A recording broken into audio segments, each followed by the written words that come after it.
magsalita. Napapractice mo yun habang binabagtas ko ang traffic ng Novaliches. Saan ka nag-aaral? Pero... Graduate ka na sa Pati ng nursing? Yes. RN ka na? Yes. Talaga. O, bihira sa mga taga-Fatima, hindi pumapasa ng board, no? Kaya unang-unang nakapag-xerox ng leakage. No? Xerox na. Ano?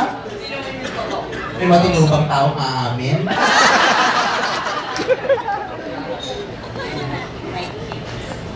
Not in your case. Kaya, wala namang aamin. Kahit naman ako, hindi ako maaming bakla ako.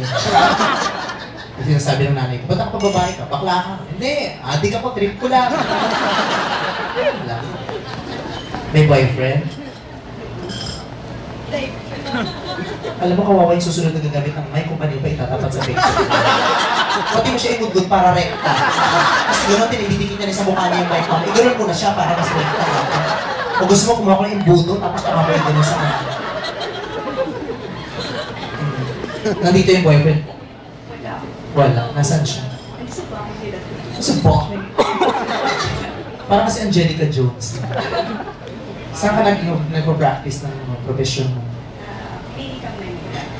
Clinica Manila? Sa Mega Mall ba yun? Yeah. Yung, di ba yung mga nag-undergo, yung mga gusto mag-undergo ng surgery sa mukha, nagpapa-nose job, dyan pupunta. Yung sikat na doctor namin, Dr. Gaston. Ah, sikat nga yan. Hindi ko nga lang narinig. Marami kasi. Sa Mega Mall? Tangina, papagawa ka ng suso sa mall ka pupunta. Paglabas mo ng mall, may mga plaster yung bumalo. Anong building sa Mega Mall? Building A. Anong floor? Second floor. Ah, pwede ko munang mag-grocery bago ko magpagawa. Walling ka muna. Tapos katabi lang siya ng Slimmers World. So, before ka pumunta ng Clinica Manila. Ba't hindi ka magpadagdag ng dede dyan? Bakit? Ayaw. Kasi nga hindi maganda ang gawa sa inyo. Kaya, para kung may sponsor ako ng pinakamagaling na doktor na sinabi mo. Ayaw pa din.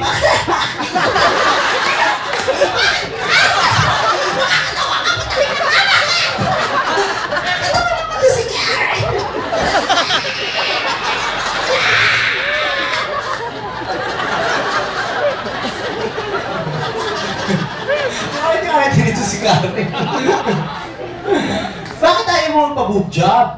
Uso naman yan, ano? Wala nang masama dyan, ano? Yung pangit ko siyempre, hindi ko Pangit ka, mas malaki yung pangit dahil maliit ka, mas malaki suso mo. Eh, di tungtungan mo yung utok mo para kumakain.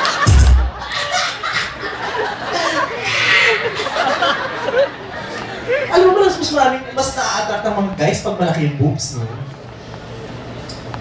wala. Kasi iba naman yung Hindi tumitingin. Kasi wala rin makita sa iyo. Puta ka, tingnan mo yung suso mo, parang tigyawat na naman. Nung nagpa-facial ka ba, yung utong mong kinutkot ng dede? Malalang acne ito, ilang taon na ba? Liit din ng dede mo, oh. Malaki yung dede mo. Tapos sarap ka, may dede ka, wala kang dede, binata ka ngayon. Pero, ito rin, maliit ang dede. Sa bagay ka naman kasi may anak na. Dalawang anak na ang nakinabang siya, pati ama at mga kumpare. At lahat ng constituents niya. Kaya hindi mo kailangan mag-project. Kaya yung didi mo, ang besties mo.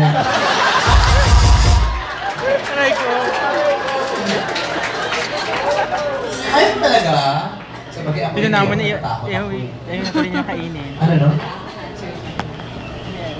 Ang pangit! Nagkatala ako sa klinika man rin, sinasabi mo yun, pag nag-boob job mo, magkaka-cancer ka. Nandiyan ba yung doktor na kasama mo? Mali yun, hindi naman, mali yun ano? Magkaka-cancer ka pag nagpa-boob job ka, tapos paltik yung doktor na gumawa, magkakaroon ng infeksyon ng mga...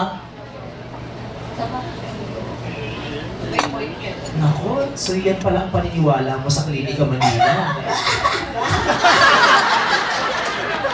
Delayed naman. Tsaka ka pa umaray, no? Nakapost na nga ako.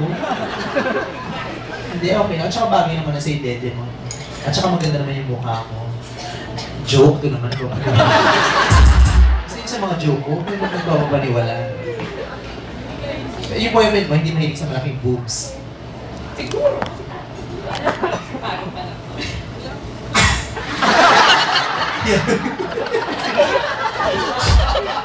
Nagulat naman ako sa mga closing remark niya. Siguro kasi bago pa lang naman kami. Naglabas ko ng plema dun sa mga naman.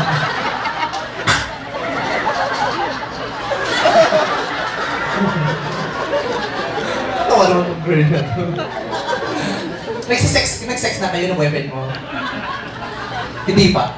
Oo, lul. Nakilan mo nga ako. Wala nang virgin ngayon, ano? Bukod sa mga sanggol. Ano? Ano kami? Bago pa lang. Ilang buwan na ba kayo ng boyfriend mo? Weeks pa lang. Oo, weeks pa lang. Weeks pa lang. Ang gulit ka ba? Bumalik ka.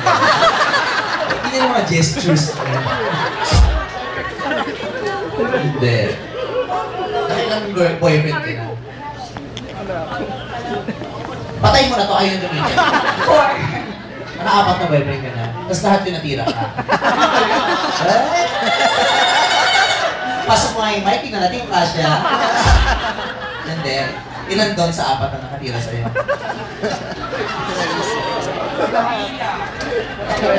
Ha?